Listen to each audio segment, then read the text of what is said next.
Equitable Life Assurance Society presents This is Your F.B.I.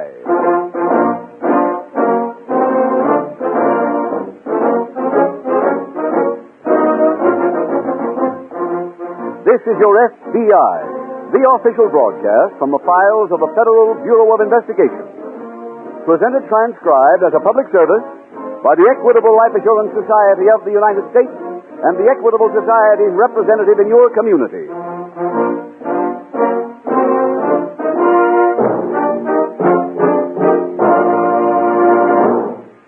Are you covered by Social Security? Then you'll be vitally interested in the idea of turning your Social Security into full security. Your Equitable Life Assurance Society will show you how simple it can be. So please listen carefully in about 13 minutes to this important message from the Equitable Life Assurance Society of the United States.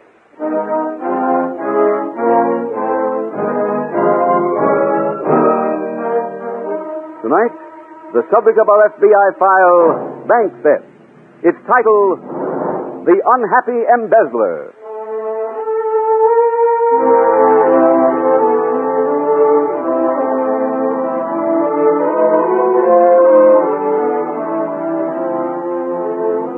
The moral fiber of a nation is an invisible element, but an element which is also one of the vital parts of our daily life. It is therefore of primary importance to every person that as a people, we Americans are witnessing what seems unmistakably to be a severe breakdown in our code of ethics, our moral standards, our respect for law and order. To cite only one example, there has been almost a 10% increase in bank embezzlement, with cases being reported from every section of the country, cases involving millions and millions of dollars, your dollars. The FBI records only those embezzlements affecting banks, but officials with jurisdiction over other types of defalcations report the same kind of increase in all types of business, an increase which means that more and more people in whom trust had been placed betrayed the trust, betrayed everyone, their employers, their friends, and themselves.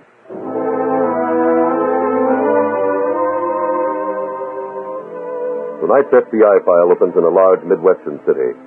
A heavy-set woman sweeps the hall of a suburban boarding house as one of the tenants, a bespectacled middle-aged man, comes down the stairs. Good morning, Mrs. Boone. Oh, well, Mr. Smith, I thought you'd gone already. There was you in the backyard at 6 o'clock. Well, I had to feed the azaleas before I left. Well, you didn't have to do it that early. Well, I wanted to leave plenty of time to get to the station. Well, have a nice vacation. Oh, I will. The first one in 12 years. Mr. Smith, you forgot your rubbers. On purpose. But it's snowing. Well, it won't be where I'm going. My, they must envy you at the bank. Oh, they do. The other tellers barely talk to me. Here. Here's the rent for the 2 weeks I'll be gone. Thank you. Well, I'd better be getting along. Can I help you with your bag? No. Have a good time. Thank you. I'll see you in 2 weeks. Mr. Smith had good reason not to want his landlady to carry his bag, for in it was $8,000 stolen from the bank. Almost 3 weeks later, at the garage where the local FBI field office stores its cars, Special Agent Jim Taylor is looking at some notes when Agent Frank Wayne approaches. Hi, Jim. Oh, hello, Frank. Sorry to keep you waiting. Oh, that's right. I just got here myself. What's up? National Bank called the office a little while ago. Another embezzlement. We're getting to be epidemic. Yeah. A fellow named Albert Smith went on vacation 2 weeks ago Monday. When he didn't come back or notify them, they checked his account. He was $8,000 short. The man could have a nice vacation on that. Yeah, he sure could. Well, let's get 2 cars, huh? 2? Yeah. I thought I'd run out and interview Smith's landlady while you checked at the bank. Well, what have we got on Smith? Oh, nothing very much. He's in his late 50s or early 60s. How long has he worked at the bank? 19 years. Let's take these 2 cars, Frank. Meet back at the office.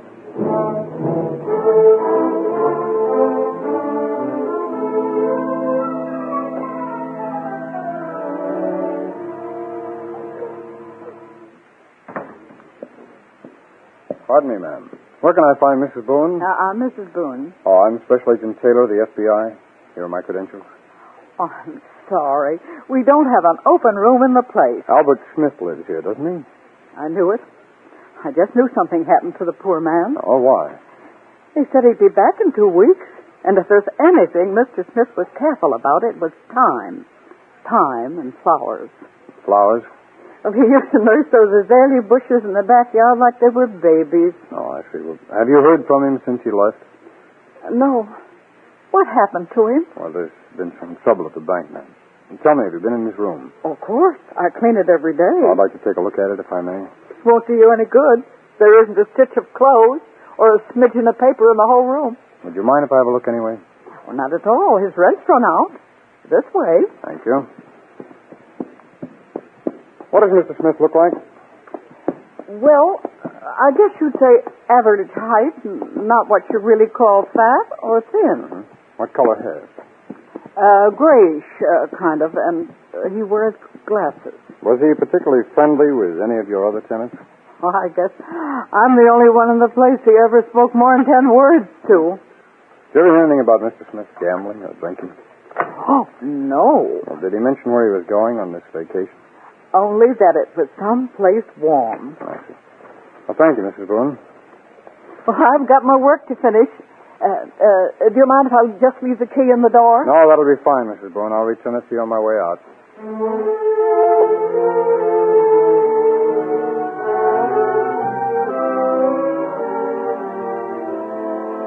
The time to start searching for a person is immediately after he disappears. For in 2.5 weeks, what might have been a clue in a room before it was cleaned has vanished. A porter who might remember a person for whom he carried a bag that day has forgotten the customers of half a month ago. A cab driver who picked up a man and took him to a station that morning might have seen something helpful. But by now, the man is just a penciled notation on a trip record. A notation which has no memory, which can't tell a special agent that the passenger mentioned something about taking a certain train. Or, of course, that even now the suspect is sitting on a bench in a large resort city in Florida. Here, birdies. Come get your lunch. Come down, darling. That's it. Oh. I'm sorry. Gracious, I'm so sorry. That's quite all right. I get so busy throwing crumbs to our little friends I can't see anything. Do you mind if I sit on this bench, too? Oh, no, not at all. Thank you. Would you take these packages for a minute? Why, surely. Please be careful of the small one. That's a toy for George. Here, Bertie. Come on down. Come down and get your lunch. Is George your son? Oh, mercy, no. He's my canary. Goodness. Is it 5 already?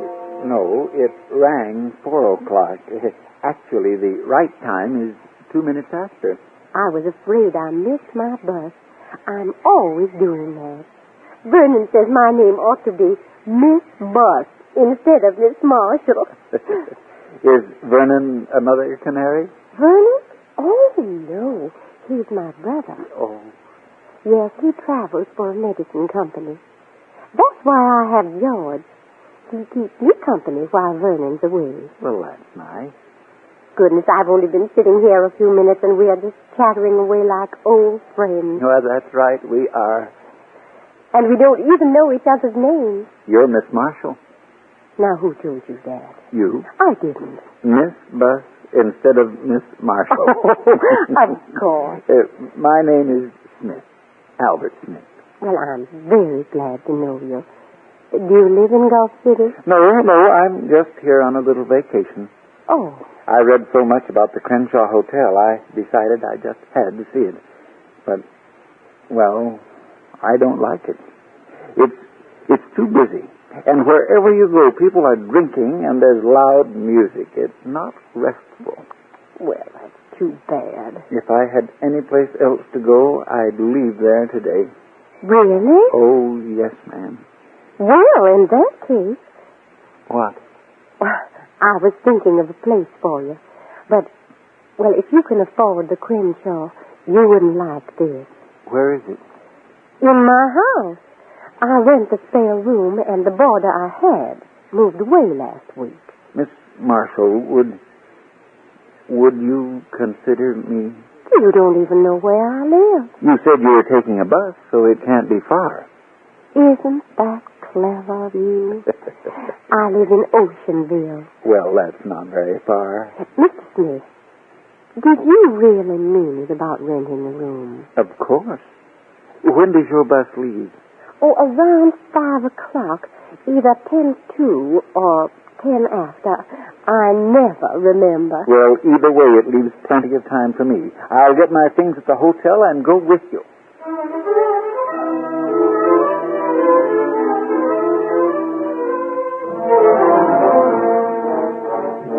An investigation like this, a search for a missing embezzler, involves many things, many people. F.B.I. headquarters in Washington searched their records on every Albert Smith.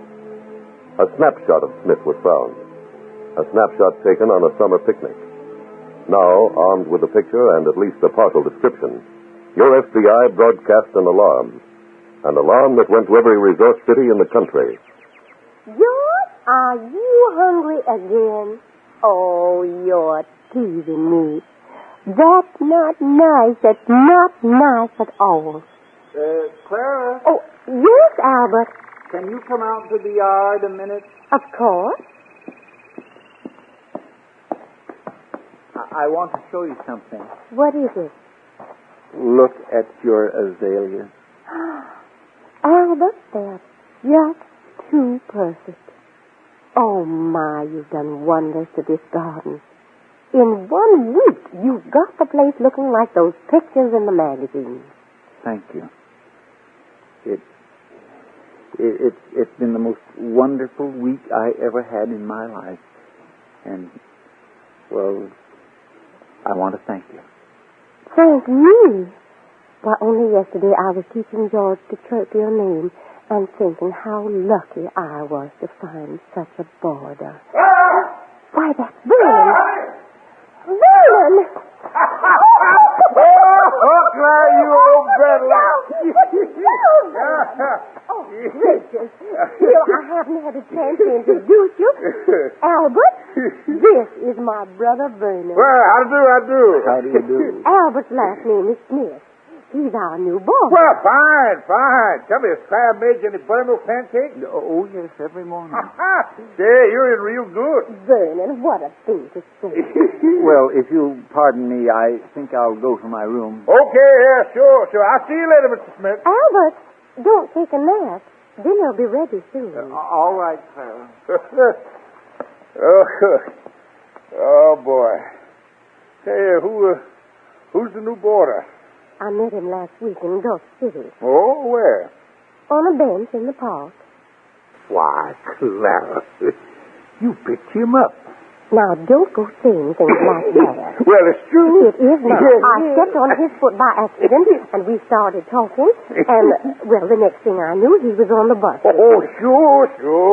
Oh, now, please, Vernon, quiet. Huh? About Mr. Smith.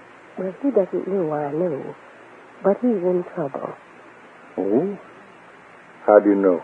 Well, the day after he got here, he asked me if there was any place in Oceanville that sold out-of-town newspapers. Then, when I was cleaning his room yesterday, I found this clipping. Well, picture and everything. Yes. He never said anything to me about it, so I didn't feel it was polite for me to mention it. Well, what do you know? $8,000. Vernon, there's only one thing to do. What? We'll just take the money away from him.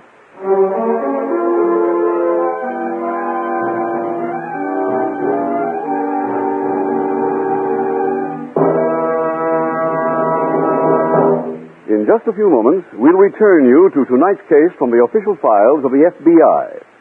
But right now, let's talk about family security. Do you know how full security differs from Social Security?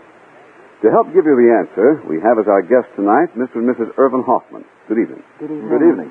Now, first of all, do you have any children, Mrs. Hoffman? Yes, we do. 2 little boys. Well, that's wonderful. And I bet it's because of them that you have the worried look, Mr. Hoffman. How right you are, Mr. Keating. You see, right now, Social Security isn't nearly enough to keep Mary and the children in comfort if something happened to me. $116 a month wouldn't go far these days. Well, that's not much, is it? Well, how much more would you need? We don't know, and that's why we're so interested in Equitable Security's fact-finding chart for fathers and mothers that you told about on the radio. Can we see one? Well, you certainly can.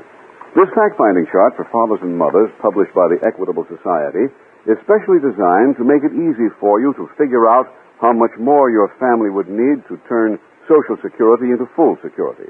Now, look here. Notice how it guides you every step of the way with easy-to-understand pictures. Every important item of living expense is included. You fill it out yourself. There's no guesswork.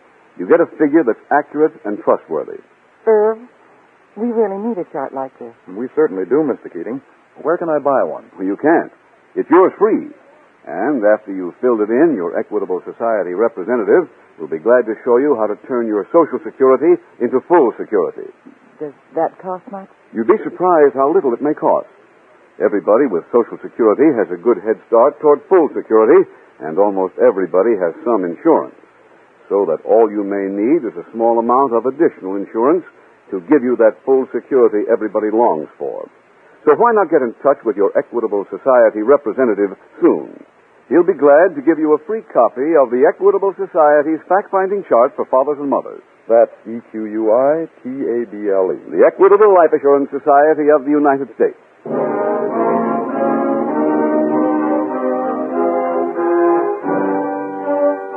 And now back to the FBI file, The Unhappy Embezzler.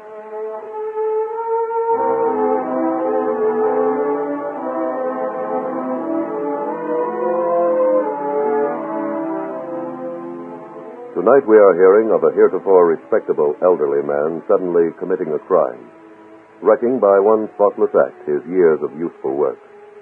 What brought about this change? Was it the all too prevalent thought, only fools work and anyway I won't get caught? That false and vicious philosophy perhaps accounts for the fact that almost half of our crimes are being committed by people with no recorded previous criminal record. Was it inadequate moral training in their youth that led those newcomers to take their first step into law-breaking?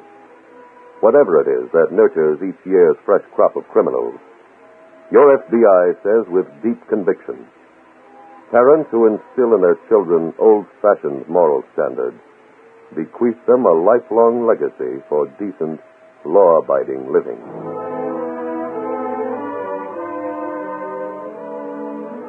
Tonight's FBI file continues at the local FBI field office.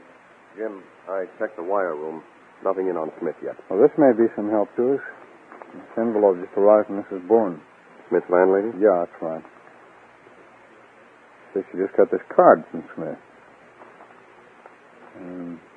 Dear Mrs. Bourne, I fed the azaleas the day I left, which was the 11th. Please mark that on your calendar so you'll remember to feed them again on the 11th of next month. They should be fed once a month, and when the weather gets warm, please keep the ground moist. Azaleas are always thirsty. Regards, signed, Mr. Smith. Doesn't sound like he's coming back. No, it doesn't. It's postmarked Gulf City. When? A week ago. Jim, we'd better call the Gulf City police. Right, Frank. Now let's get the next plane down there.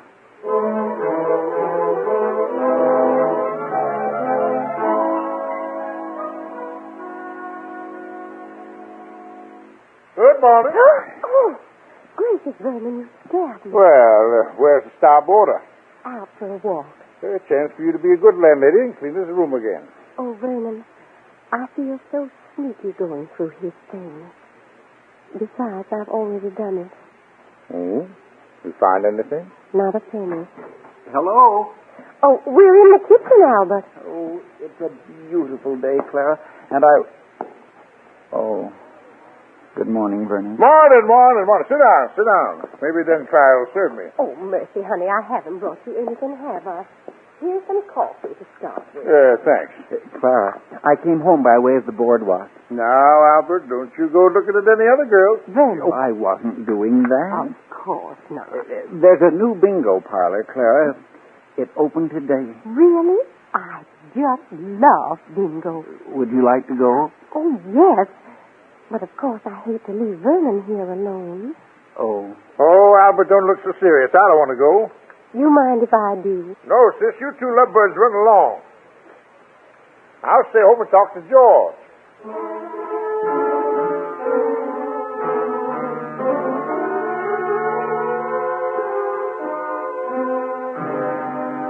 Checking the whereabouts of a missing suspect in any large city is a difficult job.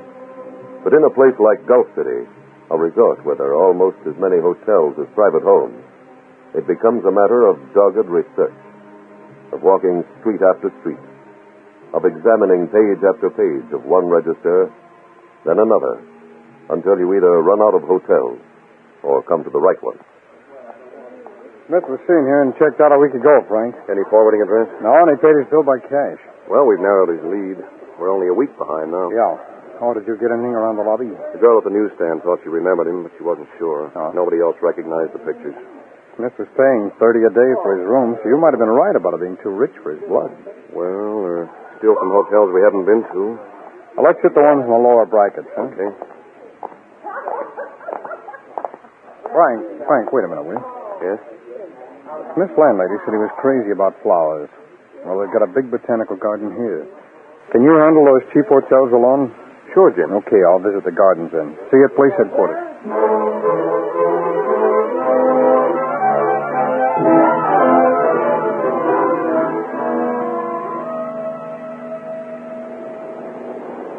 Goodness, Albert, bingo is so exhausting.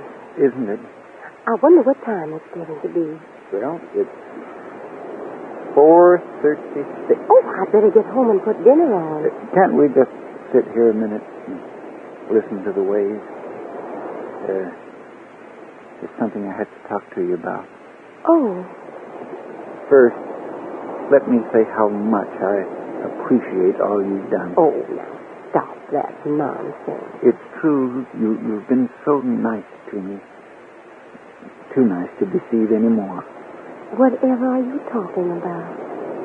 My mother used to say, what a tangled web we weave when first we practice to deceive. And she was right. Clara, I'm not a retired broker. I'm just a common thief. Albert. I stole $8,000 from a bank I worked in. I can't believe it. It's true.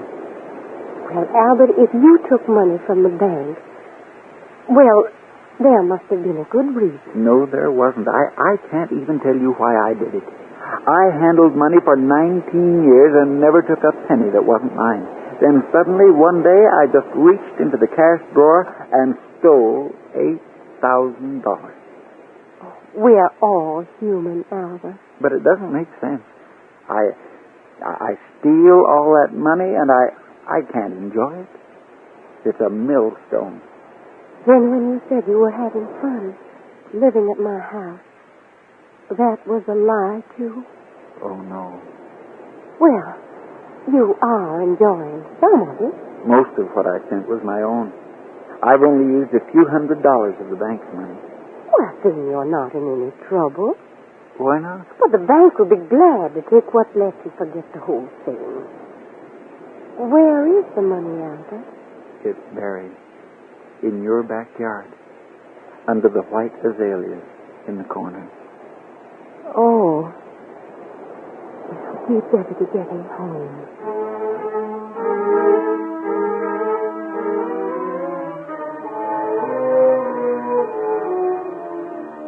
Special agents are trained to explore every possible lead, like the one which took Agent Taylor to the Gulf City Botanical Gardens, where he found a caretaker who remembered Albert Smith and who knew Smith had moved on to Oceanville.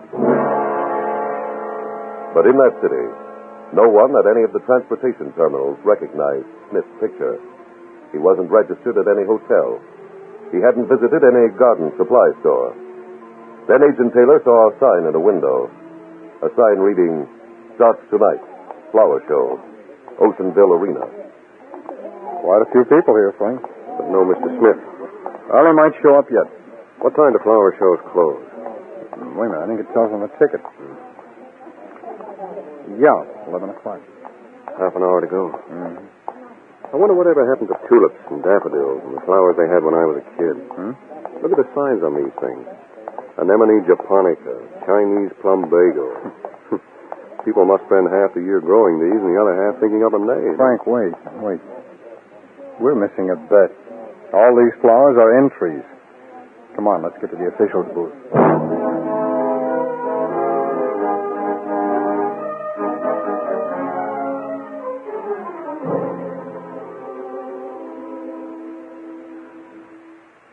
Would you like a tally, Clara? Gracious, have you counted it already? Yeah. Almost $8,000. My, it does look pretty. Yeah. Now you can go back to Gulf City and pick up another border. Vernon, I told you I did not pick Albert up, and you stopped teasing me. Hello? Albert. I thought you were asleep. No, I just went for a walk, and then I went... Why, that's my money. Yes. But what are you doing with it? Well, it may sound naughty of me, but I told Vernon where it was buried.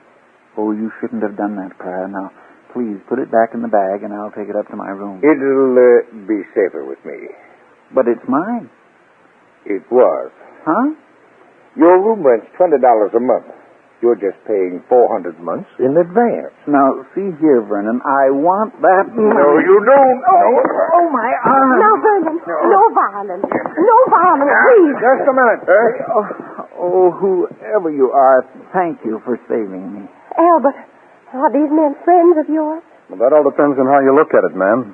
We're special agents of the F.B.I.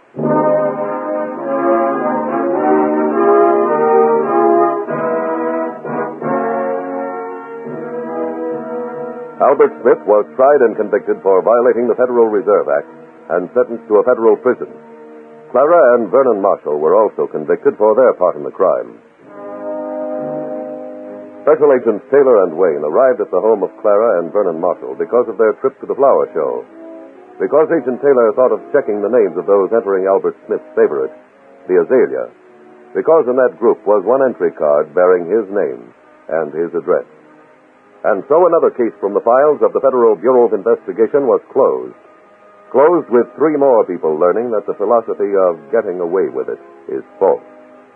Closed with another $8,000 recovered by your F.B.I. Part of the millions upon millions of dollars recovered each year from criminals and returned to the rightful owners. Returned to you, the American people.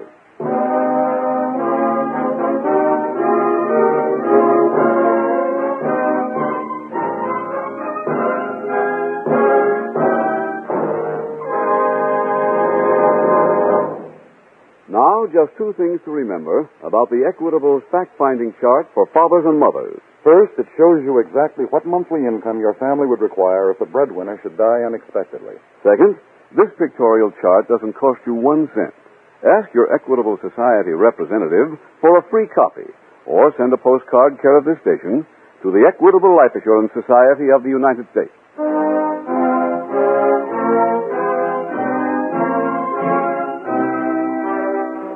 Next week, we will dramatize another case from the files of the Federal Bureau of Investigation. Its subject, subversive activity. Its title, The Un-American Patriot. The incidents used in tonight's Equitable Life Assurance Society's broadcast are adapted from the files of the Federal Bureau of Investigation. However, all names used are fictitious, and any similarity thereof to the names of places or persons living or dead is accidental. Tonight, the music was composed and conducted by Frederick Steiner. The author was Jerry D. Lewis. Your narrator was William Woodson, and Special Agent Taylor was played by Stacy Harris. Others in the cast were Harley Bear, Mary Carr, Wally Mayer, Jeanette Nolan, and Les Tremaine. This Is Your F.B.I. is a Jerry Devine production. This is Larry Keating speaking for the Equitable Life Assurance Society of the United States and the Equitable Society's representative in your community, and inviting you to tune in again next week at this same time when the Equitable Life Assurance Society will bring you another thrilling transcribed story from the files of the Federal Bureau of Investigation, The Un-American Patriot on This Is Your F.B.I. Stay tuned for the adventures of Ozzie and Harriet. There's fun for the whole family when Ozzie and Harriet come your way next. This program came to you from Hollywood.